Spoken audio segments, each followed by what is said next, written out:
A greenwash and BS cleanup is about to happen. That should mean an unvarnished reality that's welcomed by many, but not all. I'm Annie Hood. Hello and welcome to Well Intel Daily. This is the podcast that joins the dots on wellbeing perspective and everyday relevance. It may not feel as comfortable and it might not appear as progressive, but the new rules coming into play via the advertising watchdog regulators mean there will be stricter enforcement on terms such as carbon neutral or nature positive for brands trying to communicate their planetary consciousness to their customers.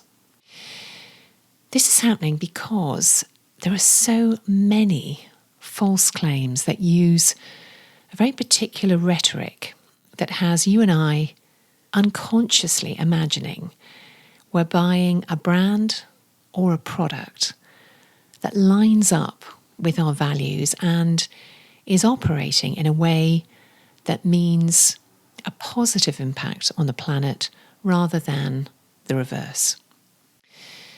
This may well affect you.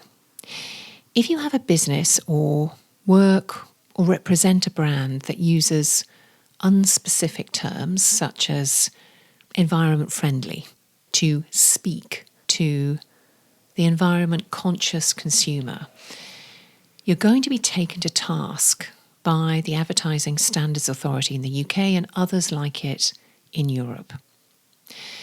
Last Thursday, the European Parliament voted to ban claims of carbon neutrality that are based on offsetting.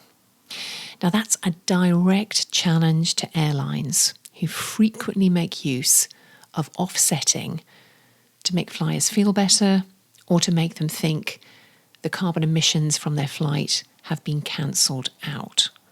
And if you get a chance, do listen to yesterday's episode on the travel boom. Earlier this year, an investigation by The Guardian showed 90% of the carbon offsets approved by Vera's the world's leading offset certifier, were worthless.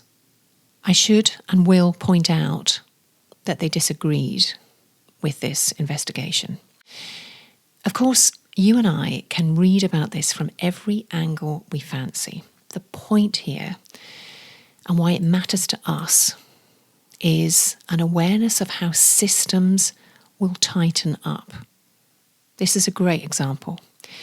Increased regulation that protects the consumer from false claims, but also serves to limit the options for greenwash practice in business, or in other words, to hold brand and industry feet to the fire, is going to proliferate.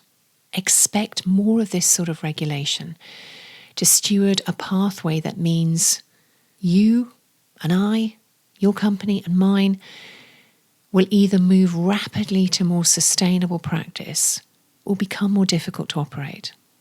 And you will see the priority of well-being for people and planet start to ratchet up more obviously. Tomorrow, how are your vitamin D levels? Do you know? Do you take vitamin D? Please share, follow and review, and of course, be well.